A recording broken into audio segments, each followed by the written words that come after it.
لا إله إلا الله لا إله إلا الله الحمدللہ وکفا والصلاة والسلام علی من لا نبی بعدہ ما بعد فاعوذ باللہ السمیع العلیم من الشیطان الرجیم من حمزہ ونفخہ ونفثہ بسم اللہ الرحمن الرحیم الف لام میم ذالک الکتاب لا ریب فیہ ھدی للمتقین الذین یؤمنون بالغیب ویقیمون الصلاة ومما رزقناہم ینفقون والذین یؤمنون بما انزل الیک وما انزل من قبلک وبالآخرۃ هم یوقنون اولئک علی ھدی من ربہم واولئک هم المفلحون۔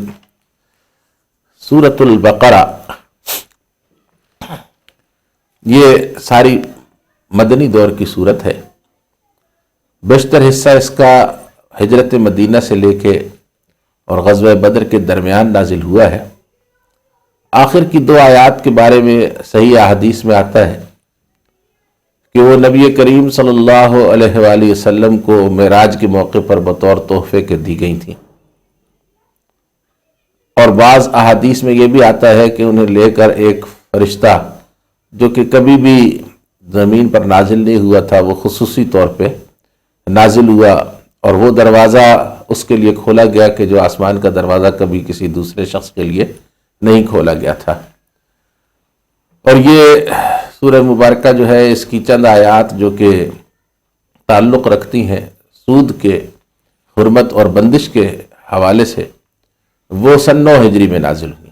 باقی تمام سورہ مبارکہ جو ہے وہ غزوہ بدر سے پہلے اور ہجرت مدینہ کے بعد کی صورت ہے۔ یہ سورہ مبارکہ اپنی طوالت کے اعتبار سے قرآن پاک کی سب سے لمبی صورت ہے، جس کے اندر 286 آیات آتی ہیں اور اس میں 40 رکوع ہے۔ یہ 286 آیات یا 40 رکوع جو ہیں، ایک طویل صورت ہونے کے ناطے مختلف اجزاء میں تقسیم کیے جا سکتے ہیں، جیسے ہم ایک کتاب کو مختلف چیپٹرز کے اندر تقسیم کرتے ہیں۔ اگر اسی طریقے سے سورۃ البقرہ کو ہم چیپٹرز کے اندر تقسیم کریں تو اس کے پہلے 5 رکوع ایک تمہید ہوں گے۔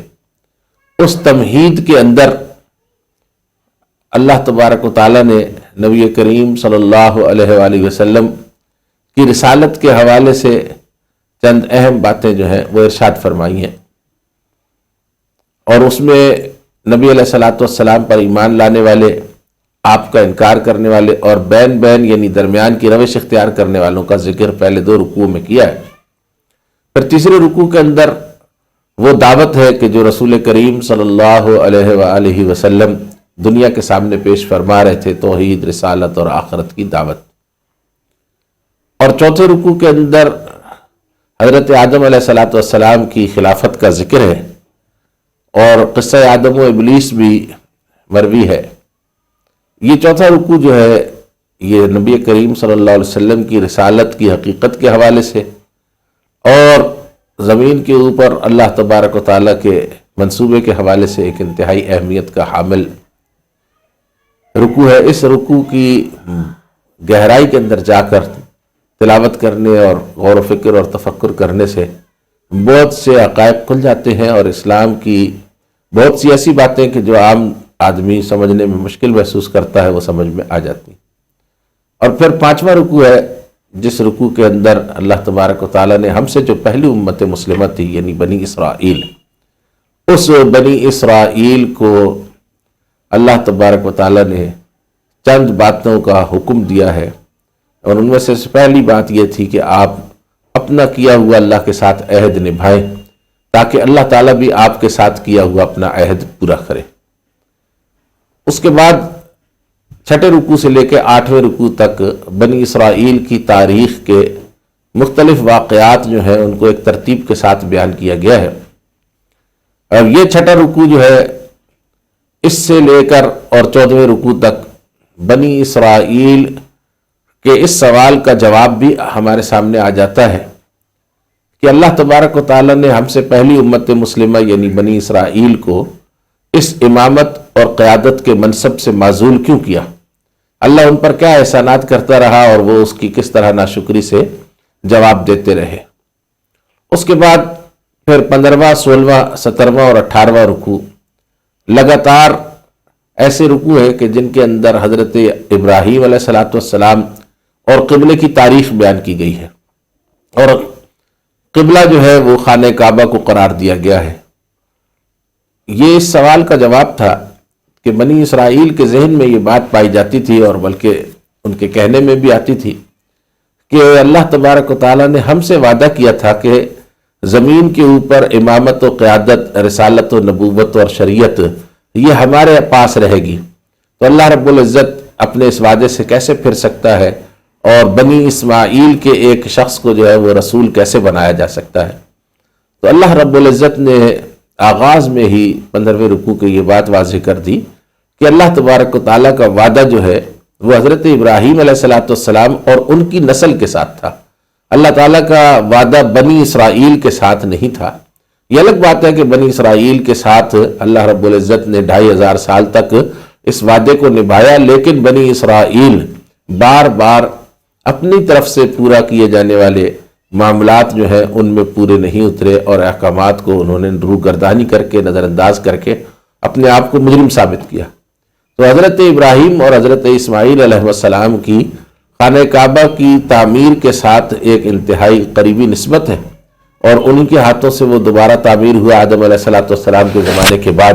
تو لہٰذا حضرت ابراہیم علیہ السلام کی نسل سے اللہ نے یہ عہد کیا تھا، اور جس طرح بنی اسرائیل حضرت ابراہیم علیہ السلام کی نسل ہے، ایسے ہی بنی اسماعیل بھی حضرت ابراہیم علیہ السلام کی نسل ہے۔ اور پھر رسول کریم صلی اللہ علیہ وسلم کو تحویل قبلہ کا حکم دیتے ہوئے بیت المقدس سے خانہ کعبہ کی طرف رخ کر کے نماز پڑھنے کی تلقین فرما دی، اور مسلمانوں کو کہہ دیا کہ جب بھی اور جہاں بھی وہ ہوں وہ ہمیشہ خانہ کعبہ کی طرف رخ کر کے نماز پڑھا کریں۔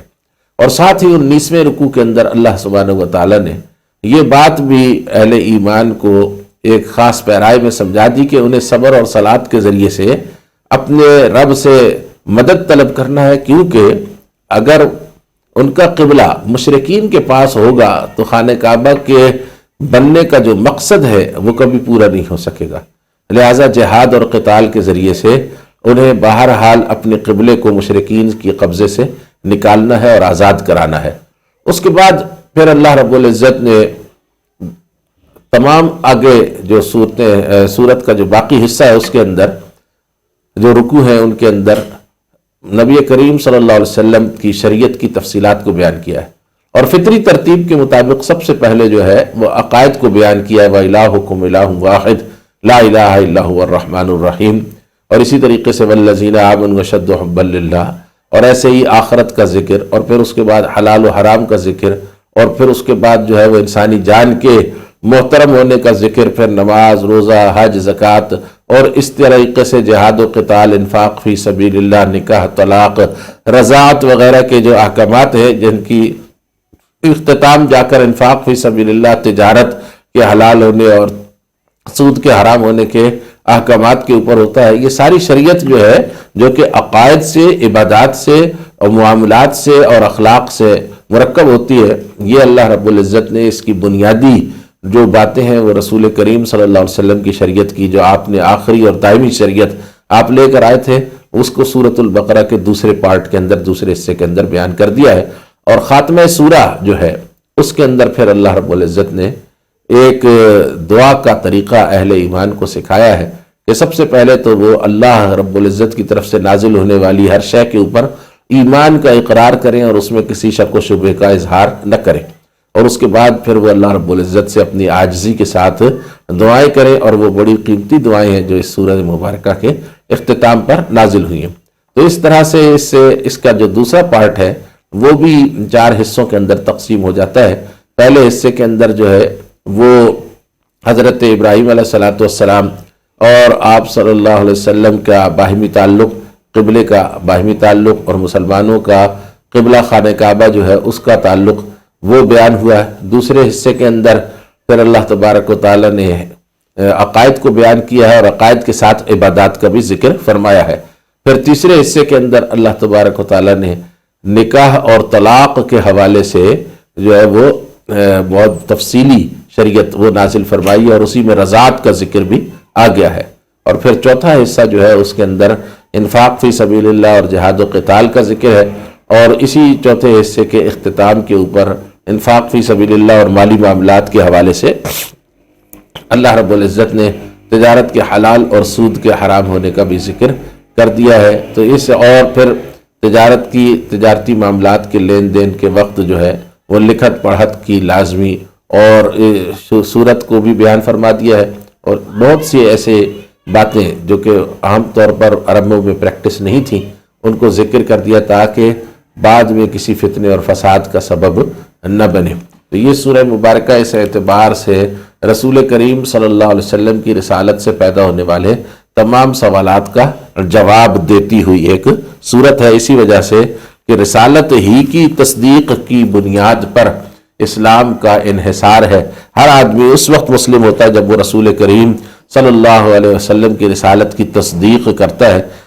چنانچہ رسالت کی اس تصدیق کرنے والی اور رسالت کے حوالے سے تمام سوالات کا جواب دینے والی سورہ مبارکہ جو ہے سورۃ البقرہ، یہ الحمد شریف میں ہم نے جو اللہ سے ہدایت کی دعا مانگی تھی اس کے جواب کے طور پہ جو قرآن ہمارے سامنے رکھا گیا ہے اس میں سب سے پہلے ہمارے سامنے رکھی گئی ہے. اب ہم اس کا ترجمہ جو ہے وہ شروع کرتے ہیں. یہ لفظی ترجمہ ہے اور آپ کو پتہ ہے کہ لفظی ترجمہ بھی ہم تھوڑا سا تیز رفتاری کے ساتھ کرتے ہیں. جو لفظ ایک جگہ آپ سے رہ جائے گا اس میں پریشان نہ ہو، وہ لفظ انشاءاللہ دوسری جگہ جو ہے وہ آ جائے گا اور آپ وہاں اس کو لکھ سکیں گے اور سمجھ سکیں گے. بسم اللہ الرحمن الرحیم. اللہ کے نام سے شروع کرتا ہوں جو بے حد مہربان ہمیشہ رحم کرنے والا ہے. رحمان اس ہستی کو کہتے ہیں کہ جس کی رحمت میں جوش و خروش بھی ہو اور اس کی رحمت جو ہے وہ ہر جگہ پھیلی ہوئی ہو، کوئی شے اس کی رحمت سے باہر نہ ہو. اور رحیم اس ہستی کو کہتے ہیں کہ جس کی رحمت ہر وقت جاری اور ساری ہو اور کوئی وقت اور کوئی لمحہ اس کی رحمت سے خالی نہ ہو. الف لام میم، یہ الف لام میم ہے. الف لام میم حروف مقطعات کو کہتے ہیں. یہ حروف مقطعات جو الگ الگ کر کے قرآن پاک کی 29 صورتوں کے آغاز میں آئے ہیں، یہ تمام کے تمام جو ہیں یہ عربوں کے عام مزاج کے مطابق تھے اور وہ بھی خطبوں سے پہلے جو ہے وہ اس طرح کبھی کبھی مختلف حروف کا اپنی زبان سے اظہار کیا کرتے تھے. اس کے علاوہ یہ ہے کہ یہ بعض صورتوں کے نام بھی ہیں اور ان کے اندر جو حکمتیں ہیں ان کو اللہ جانتا ہے اور اللہ نے اگر کسی کے اوپر کھولا ہوگا تو اس کو معلوم ہوگا. الف لام میم، اس لیے ان کا ترجمہ صرف الف لام میم ہی کیا جائے گا. ذالک الکتاب، ذالکہ کے معنی وہ، الکتاب خاص کتاب ہے. ذالک الکتاب وہ خاص کتاب ہے الف لام میم یا قرآن کریم کہ جس کا انتظار پچھلی تمام امتوں کو کرایا گیا اور نبیوں کے ساتھ وعدہ کیا گیا کہ آخر میں اللہ ایک کامل کلام نازل کرے گا. لا ریب، نہیں ہے کوئی شک، فی ہے اس میں، ہدن یہ ہدایت ہے، للمتقین واسطے پرہیزگاروں کے. ایک ترتیب اس کی یہ بھی ہو سکتی ہے کہ فی ہے ہدن للمتقین، اس میں ہدایت ہے متقین کے لیے. اور لام جو ہے یہ لام الانتفاع کہلاتا ہے، یعنی متقین کے لیے اس میں نفع ہے اور باقیوں کے لیے بھی ہدایت تو ہے لیکن وہ اس سے نفع نہیں اٹھاتے، فائدہ نہیں اٹھاتے. الذین، متقین وہ لوگ ہیں جو یؤمنون ایمان رکھتے ہیں، بالغیب بن دیکھے. بالغیب کے معنی یہ ہے کہ غیب کے اندر رہتے ہوئے اللہ رب العزت کو دیکھے بغیر وہ اللہ پر ایمان لاتے ہیں، فرشتوں کو دیکھے بغیر ان پر ایمان لاتے ہیں، وحی کے نازل ہونے کو دیکھے بغیر وہ رسولوں پر ایمان لاتے ہیں. بالغیب کی ایک صورت یہ ہے کہ بن دیکھے اس کا ترجمہ کیا جاتا ہے. اور دوسرے یہ ہے کہ الغیب یعنی غیبی حقائق کے اوپر وہ ایمان لاتے ہیں، غیب پر ایمان رکھتے ہیں. وَيُقِيمُونَ الصَّلَاةَ، اور وہ قائم کرتے ہیں نماز کو. اقامت صلاۃ کے معنی یہ ہیں کہ جب کسی شے کو کھڑے کرنے کا ذکر کیا جائے، اقامت کا ذکر کیا جائے اور وہ شے مادی نہ ہو تو اس سے مراد یہ ہوتا ہے کہ اس کو اپنے تمام لوازم کے ساتھ پورا کیا جائے. اور الصلاۃ جو ہے اس کے عربی میں 16 معنی آتے ہیں لیکن یہاں پر یہ بطور اصطلاح کے یعنی نماز کی اصطلاح کے طور پر استعمال ہوئی ہے. وَيُقِيمُونَ الصَّلَاةَ، اور وہ قائم رکھتے ہیں نماز کو. وَمِمَّا، اور اس میں سے جو، یہ اصل میں من اور ما تھا، نون جو ہے وہ میم کے اندر مدغم ہو گیا. اور من کے 3 معنی زیادہ آتے ہیں. ایک من کے معنی آتے ہیں میں سے، اور دوسرے آتے ہیں سے، اور تیسرے آتے ہیں کوئی. تو یہاں پر میں سے کے معنوں میں ہے. وَمِن ما، اور اس میں سے جو.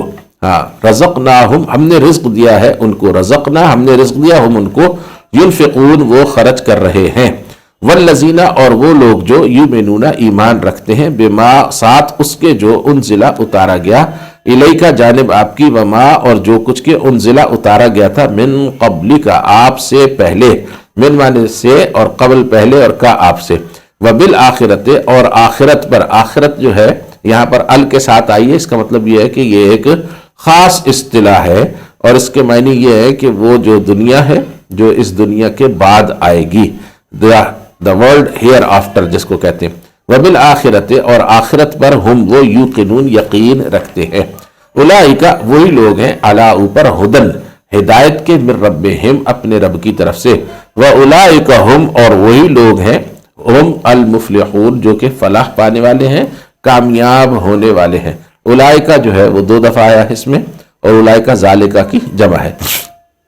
ان الذین بے شک جو لوگ کفروا کفر کر چکے، سواء برابر ہے، علیہم اوپر ان کے، کیا انذرتا آپ نے خبردار کیا ہم ان کو، ام یا لم تنذر نہیں آپ نے خبردار کیا ہم ان کو، لا یؤمنون نہیں وہ ایمان لائیں گے۔ ختم اللہ مہر کر دی ہے اللہ نے، علی اوپر، قلوبہم دلوں کے ان کے، قلوب قلب کی جمع ہے، وعلا اور اوپر، سمعہم سماعت کے ان کے، وعلا اور اوپر، ابصارہم نگاہوں کے ان کے، بصر کی جمع ہے ابصار، وعلا ابصارہم اور نگاہوں پر ان کی، غشاوتن پردہ ہے، غشاوتن جو ہے یہ فعالتن کے وزن پر آلہ ہے، اور غشاوتن اس کا مصدر بنتا ہے، اس کے معنی ہوتے ہیں چھا جانا، وعلا ابصارہم اور ان کی نگاہوں کے اوپر، غشاوتن پردہ ہے، ولہم اور واسطے ان کے، عذابن ایک عذاب ہے یعنی سزا ہے، عظیم بڑی سزا، ومن الناس اور انسانوں میں سے، من ایسے ہیں جو، ومن الناس یہاں میں سے کریں گے، ومن الناس اور انسانوں میں سے ہیں یعنی کچھ لوگ ہیں، سارے انسان نہیں ہیں، من یقول جو کہتے ہیں، آمنا ہم ایمان لائے، باللہ اللہ پر، وبالیوم الاخر اور 7 دن کے آخری یعنی آخری دن کے اوپر، دنیا کے ختم ہونے پر ایمان رکھتے ہیں، وما ہم اور نہیں ہیں وہ، بمؤمنین ایمان رکھنے والے، یخادعون وہ دھوکہ دینے کی کوشش کرتے ہیں، خادع یخادع مخادعۃ کے معنی ہوتے ہیں دھوکہ دینے کی بھرپور کوشش کرنا، زور لگانا دھوکہ دینے کے لیے، خدع اور خدعۃ جو ہے وہ عربی میں دھوکے کو کہتے ہیں، یخادعون اللہ وہ زور سے کوشش کرتے ہیں، خوب محنت کرتے ہیں دھوکہ دینے کی، اللہ کو، والذین اور ان لوگوں کو جو آمنو ایمان لائے، وما اور نہیں، یخدعون وہ دھوکہ دے سکتے، خدع یخدع کے معنی سادہ ہیں یعنی دھوکہ دینا، وما یخدعون اور وہ نہیں دھوکہ دے سکتے، الا مگر، انفسہم اپنے ہی آپ کو، انفس نفس کی جمع یعنی جی، الا انفسہم مگر اپنے ہی آپ کو، وما اور نہیں، یشعرون وہ شعور رکھتے ہیں اور انہیں اس کا احساس بھی نہیں ہوتا، فی قلوبہم بیچ دلوں کے ان کے، مرض ایک تک بیماری ہے، تو زادہم بڑھا دیا ان کو، اللہ نے، مرضن بیماری میں، ولہم اور واسطے ان کے، عذاب علیم عذاب ہے دردناک، ایک سزا ہے جو بڑی تکلیف دہ ہے، بما بسبب اس کے کہ کانو تھے وہ، یکذبون جھوٹ بولتے، اس وجہ سے کہ وہ جھوٹ بولتے رہتے تھے، وَإِذَا اور جب قیلا کہا جاتا ہے، لہم ان سے، لا تفسدو تم نہ فساد پھیلاؤ، فی الارض بیچ زمین کے، قالو وہ کہتے ہیں، انما اس کے سوا نہیں کہ یعنی بات یہی ہے کہ، نحنو ہم، مصلحون اصلاح کرنے والے ہیں، ہم ہی تو اصل میں اصلاح کرنے والے لوگ ہیں، الا سنو، انہم بے شک کہ وہ، الا جو ہے یہ کلمہ تنبیہ ہے، اس کے معنی ہوتے ہیں سنو، آگاہ رہو، خبردار ہو جاؤ، الا سنو، انہم بے شک کہ وہ، ہم وہی ہیں، المفسدون فساد کرنے والے، ولیکن اور لیکن، لا یشعرون وہ شعور نہیں رکھتے، وہ اپنی جن محنتوں کو، کوششوں کو اصلاح سمجھتے ہیں، انہی سے فساد زمین پر پیدا ہوتا ہے، وَإِذَا قِيلَ اور جب کہا جاتا ہے، لہم ان سے، آمنو تم ایمان لے آؤ، کما جیسے کہ، آمن الناس ایمان لائے ہیں لوگ، قالو وہ کہتے ہیں، کیا نؤمنو ہم ایمان لے آئے، کما جیسے کہ، آمنا ایمان لائے ہیں، السفہاء بے وقوف لوگ، سفہاء جو ہے وہ سفیہن کی جمع ہے، اور سفیہ کے معنی ہوتے ہیں بے وقوف اور احمق شخص، الا سنو انہم بے شک کہ وہ ہم وہی ہیں السفہاء. یہ آپ دیکھتے ہوں گے کہ اس میں 2 دفعہ اکثر آتا ہے ہم، جیسے کہ واولئک ہم، الا انہم ہم، جیسے کہ پیچھے بھی آیا الا انہم ہم، یہاں پھر آ گیا الا انہم ہم. تو یہ جب 2 دفعہ آتا ہے تو اس کے اندر حصر پیدا ہو جاتا ہے، یعنی اس کے اندر ایک بہت تاکید پیدا ہو جاتی ہے کہ اصل جو بے وقوف لوگ ہیں وہ یہی ہیں. الا سنو انہم بے شک کہ وہ ہم السفہاء وہی ہیں بے وقوف لوگ، ولیکن اور لیکن لا نہیں یعلمون وہ جانتے ہیں. وَإِذَا اور جب لقو وہ ملتے ہیں الذین ان لوگوں سے آمنو جو ایمان لائے. یہ اذا کے بعد جو جملے کے اندر فعل آ رہے ہیں زیادہ تر وہ ماضی ہیں، لیکن اذا اور ان کے بعد جو فعل ماضی آتا ہے وہ مضارع میں بدل جاتا ہے، اس کا ترجمہ حال کے اندر کرتے ہیں. وَإِذَا اور جب لقو وہ مل جاتے ہیں الذین آمنو ان لوگوں سے جو ایمان لائے ہیں، قالو وہ کہتے ہیں آمنا ہم بھی ایمان لائے ہیں، یعنی تم صرف اکیلے ہی ایمان کے اجارہ دار نہیں ہو، ہم بھی مومن ہیں. وَإِذَا اور جب خلو وہ تنہا ہوتے ہیں. خلو کے 2 مصدر ہو سکتے ہیں، ایک خلو کا مصدر ہوتا ہے خلوتن، خلوتن کے معنی ہوتے ہیں تنہائی. تو جب وہ تنہا ہوتے ہیں الی شیاطینہم اپنے بڑے شیطانوں کے پاس. اور دوسرے اس کا مصدر ہوتا ہے خلوون یعنی گزرنا. وَإِذَا خلو اور جب وہ گزرتے ہیں ان کا گزر ہوتا ہے الی شیاطینہم اپنے شیطانوں کے پاس. قالو وہ کہتے ہیں انا بے شک کہ ہم معکم ساتھ ہیں تمہارے، انما اس کے سوا نہیں کہ نحنو ہم مستہزئون استہزاء کر رہے تھے، یعنی ٹھٹھا کر رہے ہیں، دل لگی کر رہے ہیں، اہل ایمان کو بیوقوف بنا رہے ہیں. اللہ تعالی یستہزئ وہ ٹھٹھا بنوا رہا ہے ان کا، اللہ رب العزت مذاق بنا رہا ہے بہم ان کا. ویمدہم اور وہ ڈھیل دے رہا ہے ان کو. مدہ یمد مدن کے معنی ہوتے ہیں لمبا کرنا، تو یہاں پر ڈھیل دینے کے معنوں میں آیا. وَيَمُدُّهُمْ اور وہ ڈھیل دے رہا ہے یعنی ان کی ڈور کو لمبا کر رہا ہے. فی بیچ طغیانہم ان کی سرکشی کے، طغیان کہتے ہیں سرکشی کو. یعمہون وہ دل سے اندھے ہو رہے ہیں. طغیان فی طغیانہم پہلی خبر ہے کہ اللہ رب العزت جو ہے وہ ان کو ڈھیل دے رہا ہے ان کی طغیانی کے اندر، اور یعمہون یہ دوسری خبر ہے، یعنی یہ کہ ان کا دل جو ہے وہ اندھا ہو رہا ہے. ایک لفظ ہوتا ہے عین میم اور یہ امین. امین کے معنی ہوتے ہیں آنکھ سے اندھا ہونا، اور ایک لفظ ہوتا ہے امہن، اس کے معنی ہوتے ہیں دل کا اندھا ہو جانا، کور دل ہو جانا. وَيَمُدُّهُمْ اور وہ ڈھیل دے رہا ہے ان کو فی طغیانہم ان کی سرکشی میں. یعمہون وہ دل سے اندھے ہو رہے ہیں. اولئک وہی ہیں الذین جنہوں نے اشترو خرید لیا ہے الضلالۃ گمراہی کو بالہدا بدلے ہدایت کے. یہاں بے جو ہے یہ معاوضے کے معنوں میں استعمال ہوگی، عوض کے معنوں میں. بالہدا ہدایت کے بدلے میں. فما پس نہیں ربحت کام فما پس نہیں ربحت نفع بخش ہوئی تجارتہم تجارت ان کی، سوداگری ان کی. وما اور نہیں کانو ہوئے وہ مہتدین ہدایت پانے والے. مہتدی کہتے ہیں اس شخص کو کہ جو ہدایت پالے، راستہ دیکھ لے. مثلہم مثال ان کی یا حالت ان کی، کا مانند مثل مثال کے ہے یا حالت کے ہے الذی اس شخص کی استوقدا کہ جس نے محنت سے آگ روشن کی. استیقاد کے معنی ہوتے ہیں محنت سے روشن کرنا، نارن ایک آگ. فلما پھر جب اضاءت روشن کر دیا اس آگ نے ما اس کو جو حولہ اس کے ارد گرد تھا، پس ماحول کو یعنی اس کے ارد گرد کے علاقے کو اس آگ نے روشن کر دیا. ذہب اللہ گیا اللہ. ذہبہ کے لفظی معنی ہوتے ہیں جانا، اور جب بے اس کے بعد آ جاتا ہے جیسے بے نورہم میں آ رہا ہے تو اس کے معنی ہوتے ہیں لے جانا. ذہب اللہ لے گیا اللہ بے نورہم ان کے نور کو. وترک اور اس نے چھوڑ دیا، ترک کر دینا اردو میں بھی استعمال ہوتا ہے. وترک اور اس نے چھوڑ دیا ہم ان کو فی ظلمات بیچ اندھیروں کے، لا نہیں یبصرون وہ دیکھ پا رہے ہیں. سمن جو ہے یہ اسمو کی جمع ہے. اسمو کے معنی یا اسممو کے معنی ہوتے ہیں بہرا ہونا، اور بکمن جو ہے یہ ابکمو کی جمع ہے. ابکم کے معنی ہوتے ہیں گونگا ہونا. اور امیون جو ہے یہ آما کی جمع ہے. آما کے معنی ہوتے ہیں اندھا ہونا. سمم بکمم عمیون، وہ بہرے ہیں، گونگے ہیں، اندھے ہیں. فہم، پس وہ لا نہیں، یرجعون لوٹ کر آئیں گے. بس وہ اپنی اس سرکشی سے اور وہ اپنی اس کفر سے واپس نہیں آئیں گے، ضلالت اور گمراہی سے نہیں لوٹیں گے. او یا کا مانند صیبن، ایک موسلا دھار بارش کے، من السماء، جو آسمان کی طرف سے ہے، آسمان سے نازل ہوئی ہے. فیہ، اس میں ظلمات، اندھیرے ہیں، ورعد، اور اس کے اندر گرج ہے. گرج کہتے ہیں، رعد کہتے ہیں.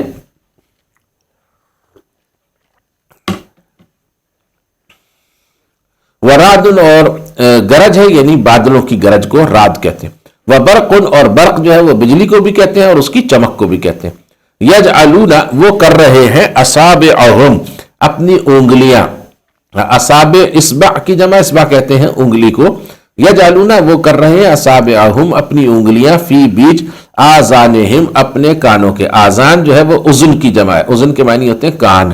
فی آذانہم، اپنے کانوں میں. من الصواعق، یہاں من جو ہے یہ سے کے معنوں میں یعنی سبب سے. الصواعق، گرنے والی بجلیوں کے. صواعق جو ہے وہ صاعقہ کی جمع ہے، صاعقہ کہتے ہیں گرنے والی بجلی کو. من الصواعق، گرنے والی بجلیوں سے یعنی ان کے سبب سے. حذر الموت، ڈرتے ہوئے موت سے. موت سے بچنے اور ڈرنے کی وجہ سے وہ جب بجلی گرتی ہے تو اپنے کانوں میں انگلیاں ٹھونس لیتے ہیں. واللہ، اور اللہ، محیط، احاطہ کرنے والا ہے، بالکافرین، کافروں کو. اللہ گھیر کے رکھنے والا ہے کافروں کو.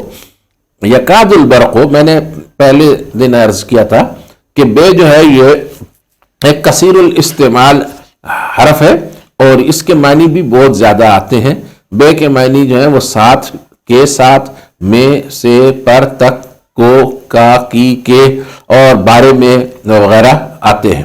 تو اور یہ ہر طرح سے اردو زبان میں استعمال ہوتا ہے. واللہ، اور اللہ، محیط، محیط یعنی گھیر لینے والا ہے، احاطہ کر لینے والا ہے. بالکافرین، کافروں کا. یکاد البرق، کادا یا کادو کے معنی ہوتے ہیں کسی چیز کا، کسی کام کا ہونے کے قریب ہو جانا مگر نہ ہونا. یکاد البرق، قریب ہے کہ بجلی. یخطف، اچک لے. خطف یخطف، خطفن کے معنی ہوتے ہیں اچک لینا، جھپٹا مار کے کوئی شے لے جانا. جیسے کہ چیل جھپٹا مارتی ہے اور آ کر جو ہے وہ گوشت نیچے سے لے جاتی ہے، یہ بلی کا یا چوزا لے جاتی ہے، تو اس طریقے سے جو ہے وہ اس کو خطف کہتے ہیں. یکاد البرق، قریب ہے کہ بجلی. یخطف، وہ جھپٹا مار دے، ابصارہم، ان کی نگاہوں پر، یعنی اچک لے ان کی نگاہوں کو. کلما، جب اضاء، روشن کر دیتا ہے وہ، لہم، ان کے لیے، مشو، وہ چل پڑتے ہیں. فی ہے، اس میں یعنی اس کی روشنی میں، یعنی جب بجلی چمکتی ہے تو وہ روشنی کر دیتی ہے تو وہ اس کے اندر چل پڑتے ہیں. وَإِذَا، اور جب اظلما، اندھیرا چھا جاتا ہے. اظلام کے معنی ہوتے ہیں اندھیرے کا چھا جانا. وَإِذَا، اور جب وہ اندھیرا چھا جاتا ہے، علیہم، ان کے اوپر، قاموا، ولو، اور اگر، شاء اللہ، چاہتا اللہ، لا، ضرور، ذہبا، وہ لے جاتا، بسمعہم، ان کی سماعت کو، وابصارہم، اور ان کی نگاہوں کو. ان اللہ، بے شک اللہ، علی کل، اوپر ہر شیء، چیز کے، قدیر، قدرت رکھنے والا ہے. یا ایھا الناس، اے انسانو، اعبدوا، تم بندگی کرو، غلامی کرو، ربکم، رب کی، اپنے. رب کہتے ہیں آقا کو. اے انسانو، تم اپنے آقا کے غلام بن کے رہو. الذی، جس نے، خلقکم، پیدا کیا ہے تم کو، والذین، اور ان لوگوں کو، من قبلکم، جو تم سے پہلے تھے. من معنی سے، اور قبل پہلے، اور کم تمہارے.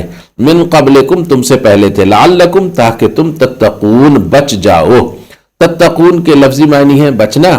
اس کے معنی یہ بھی ہو سکتے ہیں کہ تمہارے اندر عبادت سے پرہیزگاری پیدا ہو جائے گی، اور اس کے معنی یہ بھی ہو سکتے ہیں کہ تم دنیا میں افراط اور تفریط کے دھکوں سے بچ جاؤ گے، اور آخرت میں جو ہے وہ تم اللہ رب العزت کی بھڑکائی ہوئی جہنم سے بچ جاؤ گے.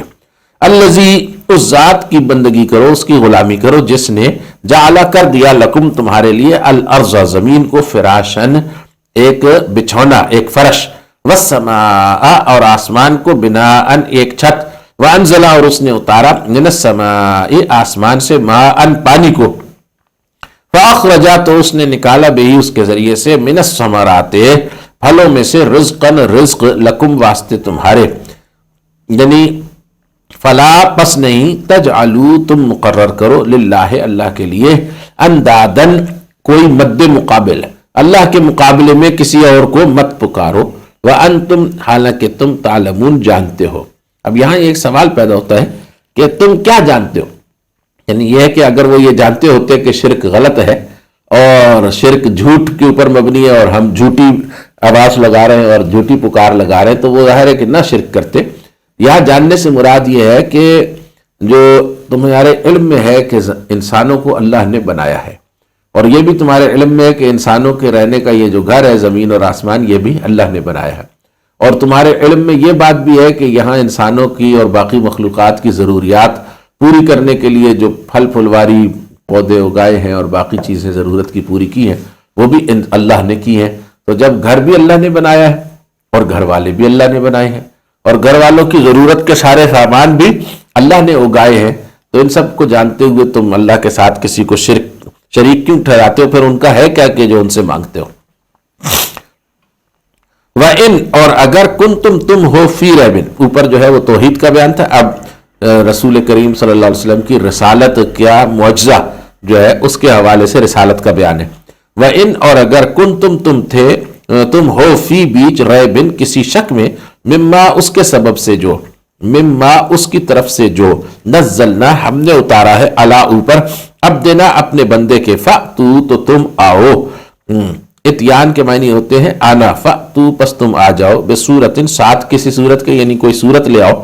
ہے قرآن پاک کی مثل، تو تم اس کی مثل میں سے یعنی قرآن کی مثل میں سے کوئی ایک صورت نکال لاؤ، بنا لاؤ. وَدْعُوا اور تم بلاؤ شہداءکم اپنے مددگاروں کو. دعا تو کہتے ہیں بلانے کو، دعوت اور دعا کے معنی پکارنا بلانا ہوتا ہے، اور شہید جو ہے اس کے معنی ہوتے ہیں سب سے پہلے شہید کے معنی ہوتے ہیں حاضر اور موجود کے، جیسے کہ اللہ تعالیٰ نے فرمایا ام کنتم شہداء اذ حضر یعقوب الموت، کیا تم اس وقت موجود تھے کہ جب حضرت یعقوب علیہ السلام پر موت آئی. تو شہید کا پہلا معنی ہوتا ہے موجود ہونا اور حاضر ہونا.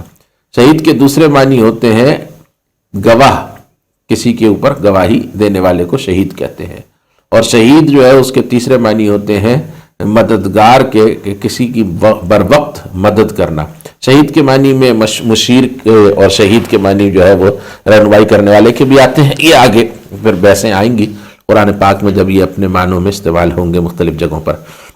وَدْعُوا اور تم بلا لو شہداءکم اپنے شہیدوں کو یعنی اپنے مددگاروں کو من دون اللہ اللہ کے سوا، اللہ کو چھوڑ دو اور اس کے سوا جس کو چاہتے ہو بلا لو. ان کنتم اگر تم ہو صادقین سچے. فَإِن پھر اگر لم تفعلوا تم نہ کر سکو یعنی تم ایک صورت بھی نہ بنا سکو، ولن تفعلوا اور تم کبھی بھی نہیں کر سکو گے. لم جو ہے یہ ماضی کے ساتھ آ جاتا ہے نا، تو لم تفعلوا تم نہ کر سکے، ولن تفعلوا اور تم کبھی بھی نہیں کر سکو گے، اور لن جو ہے یہ بعد کی مستقبل کی نفی کے لیے آتا ہے. ولن تفعلوا اور تم کبھی بھی نہیں کر سکو گے، فاتقوا النار تو تم بچ کے رہو آگ سے. جب تم جانتے ہو کہ تم اللہ کے چیلنج کو پورا نہیں کر سکتے تو پھر اللہ کے بھیجے ہوئے رسول کے اوپر ایمان لاؤ اور اپنے آپ کو جہنم کی آگ سے بچاؤ. فاتقوا النار تو تم بچ کے رہو آگ سے، التی جو وقود ایندھن ہے، وقود کہتے ہیں ایندھن کو، ہاں اس آگ کا، الناس انسان والحجارت اور پتھر جیسے کہ لاوا ہوتا ہے، وہ عدت وہ تیار کی گئی ہے للکافرین واسطے کافروں کے، یعنی اہل ایمان کے لیے نہیں ہے جہنم کی آگ. اگر کوئی اہل ایمان اتنی بڑی بڑی غلطیاں کرے کہ اسے جہنم دیکھنا پڑے تو یہ اس میں اس کا اپنا قصور ہے، اس کے لیے جہنم تیار نہیں کی گئی. وبشر الذین اور خوشخبری دے دیجئے آپ الذین ان لوگوں کو آمنو جو ایمان لائے. اب یہ فاتقوا النار سے آخرت کا ذکر بھی شروع ہو گیا.